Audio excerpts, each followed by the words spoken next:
I'm 30 years old. I've been married for 4 years. My wife is 27. When people hear about our marriage, many are surprised. So early. She was only 23. My parents were against it too. They said, wait at least a couple more years. See if it's really love or just infatuation. But I didn't listen. Because back then the chemistry between us was so strong that I truly believed we were made for each other. We had dated only about 1.5 years when I proposed. Now, looking back, I sometimes ask myself, did I rush things?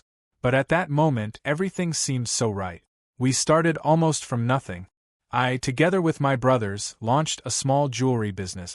We worked in our parents' garage, hand-making pieces, staying up late into the night, sometimes cutting our fingers, working without rest. We carried boxes to local markets, sold our pieces, and came back home with a few dollars in our pockets. It was hard, but full of emotions. And you know what? It was worth it. Now we have 3 stores in the city and an online business shipping across the country. I was proud that we had achieved all this without major fights or betrayals. We had always been close since childhood. One brother handled production, the other marketing, I managed online sales. The business only brought us closer. And my wife saw all this and would tell me, I'm so proud of you.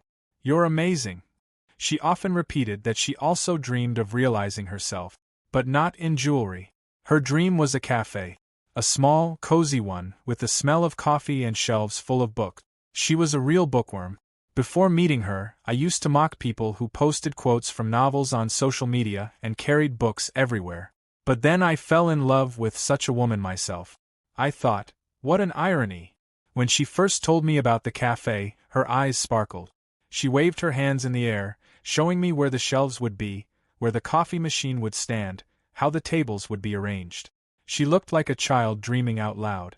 She wanted it so much that I decided, I have to make this dream real for her. The rent in a prestigious district was insane. But I paid it, because I believed in her, because I wanted her to be happy. And at first, it all went perfectly. The cafe quickly became popular. People came with laptops, drank coffee, read books. She organized a book club, even invited authors to events. She was happy. Her dream had come to life before our eyes. I looked at her and thought, I am the luckiest husband in the world. I had no idea that this cafe would become the beginning of my worst nightmare. The first months after the cafe opened felt like a real fairy tale. I remember how my wife would wake up at 6 in the morning with a smile on her face. She'd jump out of bed, put on her favorite apron with the words, "Coffee is my love language," written on it, and rush off to her little kingdom.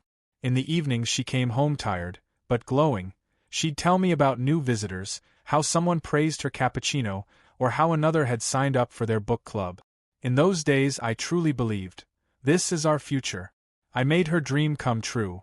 But over time, that morning excitement started to change.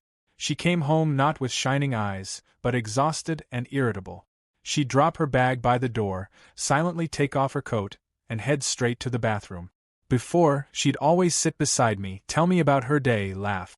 Now, all I heard was, "I'm tired, let's talk later." Gradually, even our little traditions started to disappear.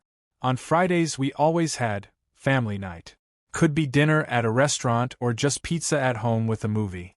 But one day, when I booked a table at our favorite Italian restaurant, she looked at me coldly and said, "I don't have the energy. I'd rather stay home." I thought, okay, she's really tired. But the same thing happened the next week, and the next, and the next. Instead, she was constantly at the cafe. She practically lived there. Even on her day off she'd go there to check something. I tried not to pressure her, saying, "Honey, maybe we can take at least one day just for us? The cafe won't run away." She just waved me off. "You don't understand. A business can't be left unattended." And yes, she had a point. But deep down I felt, it wasn't just about business. I began to notice small things. She stopped inviting me to the cafe. Before, she'd say, "Come by, I want to introduce you to the visitors. They should know that you're the one behind all this."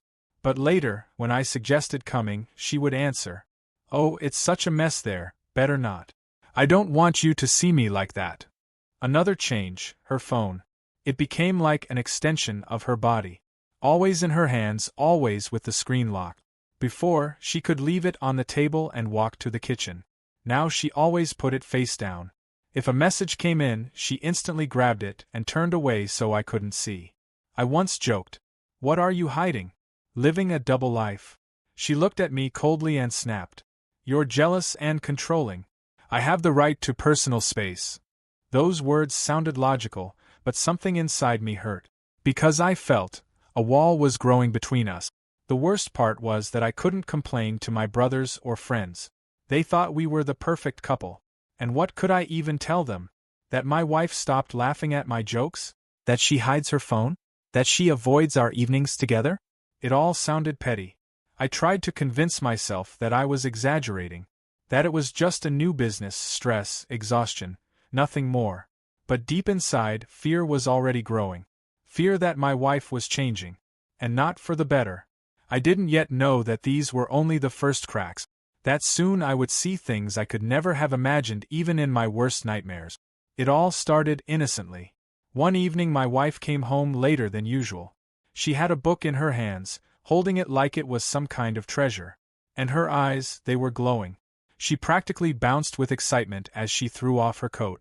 "Guess what? Today we had such an interesting customer," she said from the doorway, not even greeting me first.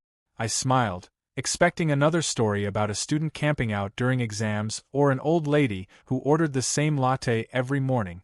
But this time was different. She began describing a man. Tall, blonde, stylish, he dresses like he stepped right out of a magazine. And that accent, Serbian. So mysterious. At first, I brushed it off, just another customer. But she didn't stop. She went on about his smile, his eyes, how he ordered his coffee, how he lingered at the bookshelf. It didn't sound like she was describing a customer. It sounded like she was infatuated. We'd always been open with each other. We could joke about noticing someone attractive. Like, "Did you see that good-looking guy at the gym?" Or, "Hey, your friend is really pretty." We trusted each other enough that small comments never bothered us. But that night, her tone was different. She wasn't talking like a wife making an observation. She sounded like a teenager gushing over her first crush. Her cheeks were pink, and she laughed to herself, repeating, "He's just wow." I sat across from her, feeling a knot of unease growing inside me. The next day she mentioned him again. "You know, he came back. We had such an interesting conversation." I just nodded, but she kept going. "His name is Ivan. He's from Serbia. Can you believe it? He used to run his own car dealership back home. Very successful, but he moved to the States looking for better opportunities." She already knew nearly his whole biography, and she told it with such enthusiasm, as if she were sharing the story of a best friend. "It's so hard for him to adjust here, but he's so strong, so determined." And every time she said his name, her voice softened.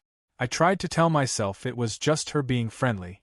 She had always been sociable, and her café was a place where people shared stories. But the more I listened, the colder that knot in my stomach became. Especially when she started comparing him to characters in her romance novels. "He's so mysterious, just like that character from the book I told you about. Quiet, strong, but with a deep soul." I remembered that book. The main character was a bad boy, a hitman who opened up only to the woman who fell in love with him. My wife had once said, "That's my favorite type of hero. Dark, but tender inside." And now she was describing Ivan with the exact same words. What worried me even more was how often she found excuses to mention him. In the middle of another story, she'd suddenly say, "By the way, Ivan told me that in Serbia they drink coffee completely differently." Or, "Can you believe it, Ivan also loves detective novels, just like me." And every time she said his name, her voice carried something special. I started to feel like a stranger in my own home. We'd sit down for dinner, and she'd be thinking of him. We'd watch a movie, and she'd giggle, then suddenly bring up his accent.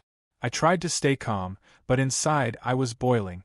Back then, I didn't know how far it would go. But I already knew one thing. There was a third person in our marriage now. I thought the stories about Ivan had started to fade. She stopped mentioning his name every single evening, and I told myself, maybe I've been overthinking it. But one evening, I came home and found her sitting in the kitchen with her phone in her hand.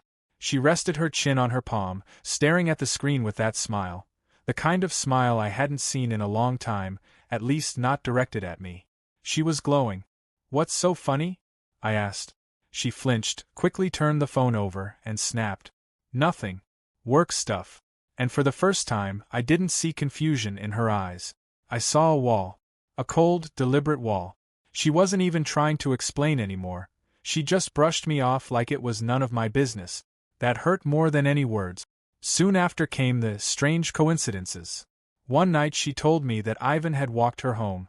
"Oh, don't worry," she said with a smile. "He's just being a gentleman.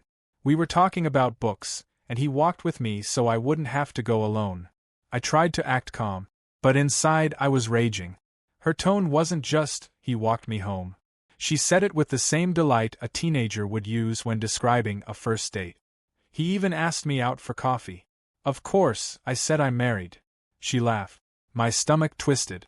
"And you're so happy about another man asking you out when you're married?" She shrugged. "Why not? It's flattering." I turned him down, didn't I? "What's the big deal?" Her eyes were glowing as she added softly. "It's just like in a book." I tried to set a boundary. "Listen, I don't like this. You can't let him walk you home. It's wrong." She rolled her eyes and shot back. "You're jealous for no reason. Don't be toxic. I have the right to friends." Those words cut deep. She used to talk about us. Suddenly it was all my rights. And the way she said it, arrogant, dismissive, like I was a fool for even caring. Things only got worse. She started coming home later and later. If I asked where she was, she said flatly, "At the café working." But what kind of work leaves you with glowing eyes, flushed cheeks, and a dreamy smile? I wanted to tell her, "It's him or me." But I held back. I didn't want to seem controlling. I kept swallowing it down. Then came the breaking point. She walked into our apartment one evening with a bouquet of roses. Not supermarket roses. Expensive ones, the kind that come in a box with ribbons. She put them in our wedding vase and said casually, "Oh, they're from Ivan. He bought a bouquet for his coworker's birthday and had some left over, so he gave them to me." I nearly exploded. Left over? Who buys expensive roses just to hand out extras to a married woman? She waved me off. "You're being dramatic. They're just flowers."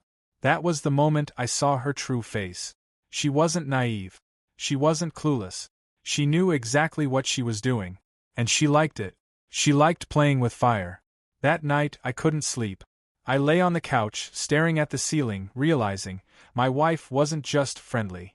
She was playing a dangerous game. And the worst part? She enjoyed it. She wanted to be the heroine of some cheap romance novel, sneaking around and living for the thrill. And me? I was just the background character. The dumb investor, paying the rent for her love nest. After the roses, I knew this wasn't just friendship. But I still tried to keep myself together. I thought, maybe this can still be saved. Maybe if we talk honestly. That night I tried. "Listen, I don't like how much time you're spending with Ivan. You need to set boundaries." She looked at me as if I had just told her the dumbest joke in the world. "Are you serious? You think I'm going to change my life just because of your paranoia? That's ridiculous." I wanted to scream, but I swallowed it. Her arrogance cut deeper than any insult. Each day, her behavior got stranger. She suddenly started staying late at the café. Before, she'd come home at 7. Now it was 8, 9, sometimes later. I'd call, she wouldn't answer. When she finally walked in, she had that smug little smile on her face. "Where were you?" I was worried. "God, you're so dramatic." "I was doing inventory."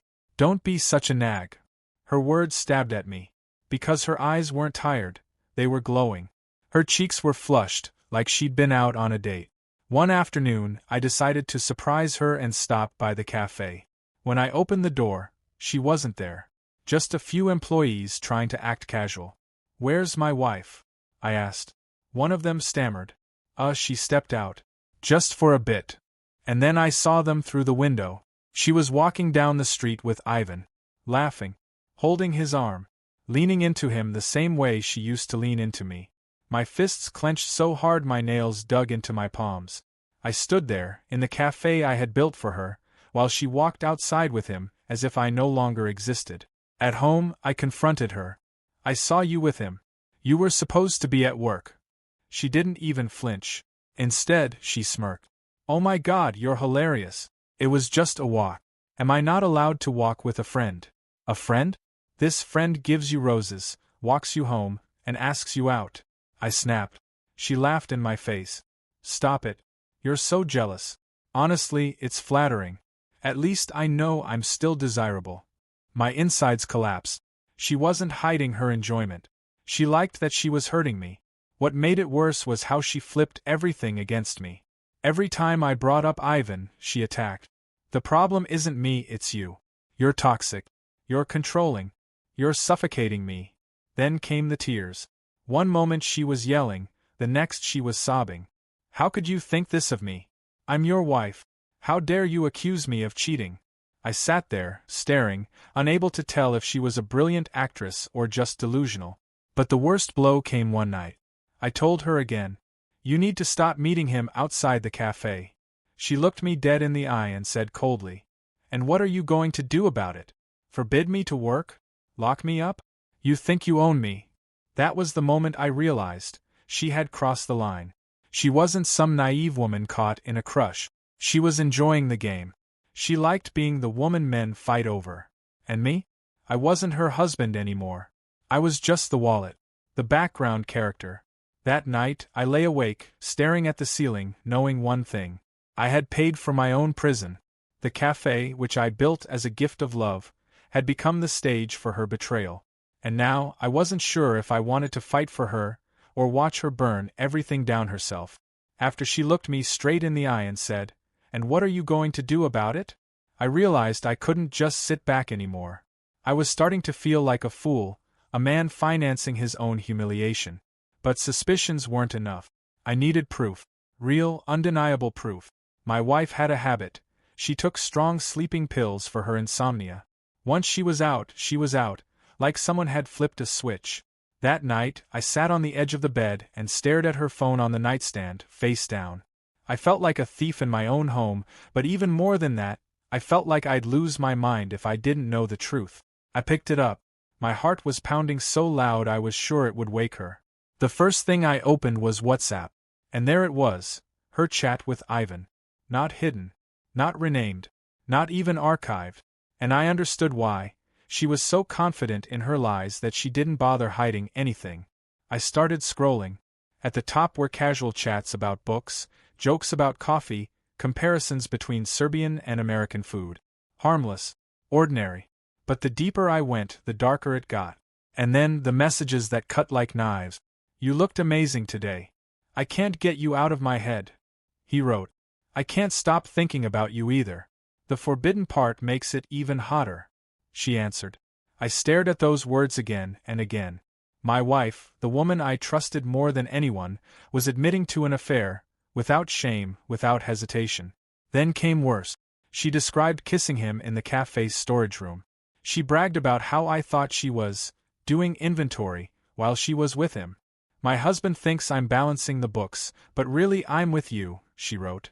Ice water ran through my veins. I couldn't stop reading. More photos. Selfies at restaurants we'd never been to together. Pictures in the park where she once told me it was too cold to bother going. But with him, it was worth it. The worst photo? That expensive Italian restaurant. I'd suggested it for our anniversary. She told me, too expensive. Not necessary. But there she was, smiling with a glass of wine, across from him.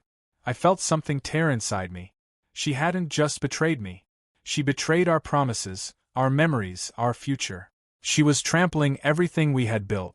I knew I needed to act smart. If she suspected, she'd delete everything. So I exported the entire chat. Sent a copy to myself. Then, just in case, I recorded a video scrolling through the conversation directly on her phone. With dates. With her photos. With everything. I moved like a machine, cold and precise, even as a storm raged inside me. When I put the phone back and looked at her, she was sleeping peacefully. Her face calm, almost angelic. And all I could think was, this woman turned my life into a farce, and now she's lying here, dreaming of him. I left the room, wandering the apartment in silence. I wanted to smash something, to scream. But instead, I clenched my fists and told myself, now I have proof. Now everything will change. When I sat there holding her phone, staring at the messages, something inside me snapped. The pain didn't disappear, but it transformed into something else, a cold, calculated rage. I was no longer the confused husband searching for excuses. I became the man preparing to strike. The following days, I acted like nothing had happened. I cooked dinner for her, listened to her stories, even smiled when she mentioned busy days at the café. But every word echoed in my head like a lie. When she said, I'm tired, I heard, I was with him. When she said, it was a hard day, I heard, I spent it lying to you. And I realized, the best revenge wasn't screaming or making a scene. The best revenge was silence. And timing. I called a lawyer. I knew I didn't need just any lawyer. I needed a predator. I was referred to a man who specialized in divorce cases involving infidelity. Even his name made people nervous. I met him in his office. He listened without interrupting. When I showed him the photos and chat logs, he nodded once and said, You have a bulletproof case. This will be quick and brutal for her. Together, we built a plan. We agreed the divorce papers would not be served quietly. Not at home, not in private, but in her cafe, in front of customers, at the busiest time of day. I wanted her perfect little image as the charming cafe owner to crumble right in front of those who admired her. I wanted to see her go pale, her hands shake, her pride shatter. So I played my role. I sat through dinners, smiled at her stories, pretended I believed her lies. Meanwhile, I pictured the scene. The server walking in with papers, her face collapsing, the whispers around her. She thought I was clueless. She even bragged to Ivan in her texts, My husband doesn't suspect a thing, he's such a fool. That was my advantage. She didn't know the trap was already set. On the financial side, I was ready too. We had signed a prenup, ironically, at her parents' insistence. It clearly stated, in the event of infidelity, she gets nothing. I had already transferred most of the joint money into my own account. I collected every receipt, every bank statement, every expense that could prove she was spending my money on him. My lawyer said, We won't just prove adultery. We'll prove she financed her affair with your earnings. The judge will crush her. The strangest part? Those days, she was happier than ever. She'd hum songs while cooking, smile at her phone, text under the table. She thought she was winning. And I sat there watching her, thinking, just a few more days, and then you'll face the truth. And it will destroy you. Yes, I still hurt. I remembered our wedding vows, her tears as she promised forever, the way I supported her dream and worked sleepless nights for her comfort. And she threw it all away for a man with an accent and empty promises. But now I wasn't crying or begging. I had turned my pain into a weapon. The day of reckoning was coming. And it would be the worst day of her life. The day I had been waiting for finally came. My lawyer and I had carefully chosen the timing. Lunchtime, the busiest hour at her cafe. The book club ladies she adored so much were scheduled to meet there that day too. She loved playing the role of hostess, the center of admiration. I arrived early, parked across the street, ordered a coffee to go from another shop, and sat in my car watching through the window. There she was. Smiling, graceful, handing out lattes, laughing with customers. She looked exactly as she always wanted, the queen of her little kingdom. I clenched my phone in my pocket. Inside it were the photos, the chats, the videos. But more importantly, the process server was already on his way. At 1:15 sharp, the cafe door opened. A man in a dark suit walked in, holding a folder. He moved with that steady confidence of someone who tears illusions apart for a living. My wife looked up at him, assuming he was a new customer. She smiled politely, starting her usual line, "What can I get you today?" Instead, his voice rang out loud enough for the whole cafe to hear. "Are you, wife's name? I am here to officially serve you divorce papers." The cafe fell silent. All eyes turned to her. Her face froze, then drained of color. She reached for the papers, but her hands shook so much she nearly dropped them. "See, can we go to the back?" she stammered, trying to keep her smile. "No, ma'am. This must be served directly and publicly," he replied firmly. I saw her eyes darting around the room. The book club women gaped at her. Customers whispered, Someone even lifted their phone, recording the scene. She tried to hold her mask. "This must be a mistake," she murmured, but her voice cracked. Her hands trembled, red blotches rising up her neck. Her perfect hostess act collapsed in front of everyone. She looked around desperately, searching for support. But all she got were stares. Pity. Shock. Curiosity. Her empire of admiration was gone. I sat in my car, watching through the window. Inside me swirled a storm of emotions, sorrow, anger, but also a cold satisfaction. I was watching her dream collapse in real time. She stuffed the papers under the counter, pretending nothing happened, but the damage was done. The cafe no longer felt cozy. It was full of whispers, judgment, and broken illusions. That evening, she came home destroyed. Mascara smeared, eyes swollen from crying, voice hoarse. She dropped her bag and whispered, "What did I do to deserve this? Why are you doing this to me?" I stayed silent. I looked at her and saw not my wife, but a stranger. She tried guessing what I knew. "It's because of Ivan, right? Did someone tell you something?" "It was nothing, just rumors."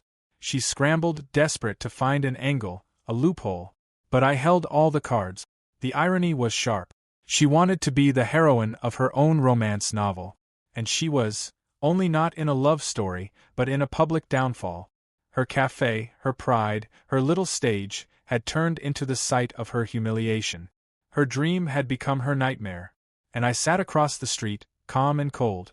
Because I knew, this was only the beginning. After the scene at the cafe, she walked around for days like a cornered animal. One moment she cried and begged me to talk, the next she screamed that I was destroying our life. Then she swore it was all just friendship. I listened in silence. There was no point arguing anymore. I had the proof. I had the plan. The court day. That morning I woke up strangely calm, as if everything was already decided. She looked like she was heading to her own execution.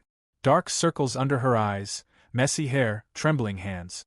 She had hired a lawyer, a young, cocky guy who looked more like an intern than a professional. The irony stung. Just months ago she was spending my money on dinners with Ivan, and now she couldn't even afford a proper attorney. My lawyer sat beside me, cold and confident, like a predator waiting to strike. The evidence. When the hearing began, he presented the case like it was a perfectly written play. First, the photos. My wife with Ivan in restaurants, parks, museums. All dated to the exact days she had told me. "I'm exhausted," or "I had to stay late at the cafe." The judge raised an eyebrow. Her lawyer just blinked. Then came the messages. My lawyer read them aloud. "You're so hot. I dream about you even next to him. It's so exciting to sneak around while my husband has no idea."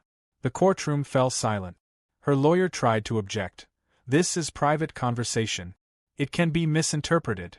But my attorney simply smiled and showed the video from my phone, me scrolling through the chat on her device with dates, photos, names. Undeniable. The financial blow. And then came the killing strike. My lawyer pulled out bank statements. He laid everything out line by line, dates, sums, places. Restaurant bills lined up perfectly with Ivan's thank you messages. Movie tickets matched selfies of them together. Even lingerie receipts from Victoria's Secret appeared on the very days she texted him. "I have a special surprise for you." The judge flipped through the papers, stone-faced. Her lawyer sat in silence, defeated. It was total destruction. Her reaction. She sat next to me, pale as chalk, mascara smeared. Sometimes she glared at me as if to say, "Stop this." Then she dropped her gaze, shaking. Her hands clenched so tightly her nails dug into her palms. She finally understood. There would be no money left for her. The prenup was ironclad. No alimony. No share of my business. The verdict. The judge's words were short and dry. The marriage is dissolved. All assets, except for the vehicle and the cafe, remain with the husband. No payments to the wife are ordered due to the established fact of adultery. My wife exhaled like she had lost the last bit of air in her lungs. Her lawyer sat red-faced, helpless. My attorney calmly packed his files and whispered, "We've won." I walked out of that courtroom and, for the first time in months, felt relief. Yes, the pain was still there. Betrayal doesn't vanish in a day. But now I knew, I had saved myself. I had cut out the rot that was poisoning my life. And her? She was left with her cafe, now a symbol of humiliation. And a car she'd probably have to sell. No money. No reputation. Nothing. Her dream had become her nightmare. The court was behind me. I kept my business, my future, my freedom. She was left with the cafe and the car. Everything else was gone. But I knew the story wasn't finished yet. Revenge on Ivan. I wrestled with myself for a while. I didn't want to ruin my own life with an assault charge. But then one day, I saw him. He was leaving the cafe, relaxed and smug, walking like he owned the world. I followed him at a distance until he turned down a quiet alley with no cameras, no people. "Ivan," I called. He turned, smiling faintly, probably thinking it was someone he knew. I stepped closer and said, "I'm the husband of the woman you've been sleeping with." His face froze. Shock. Caught. And that's when my fist met his jaw. He went down hard, blood on his lip. He looked up at me, angry, but he didn't swing back. He just got up, wiped the blood, and walked away.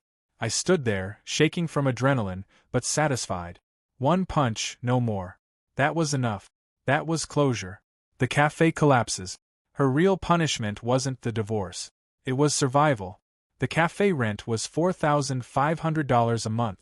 While I was paying, it was easy. Now, the bills were hers alone. The day the rent was due, my phone wouldn't stop ringing.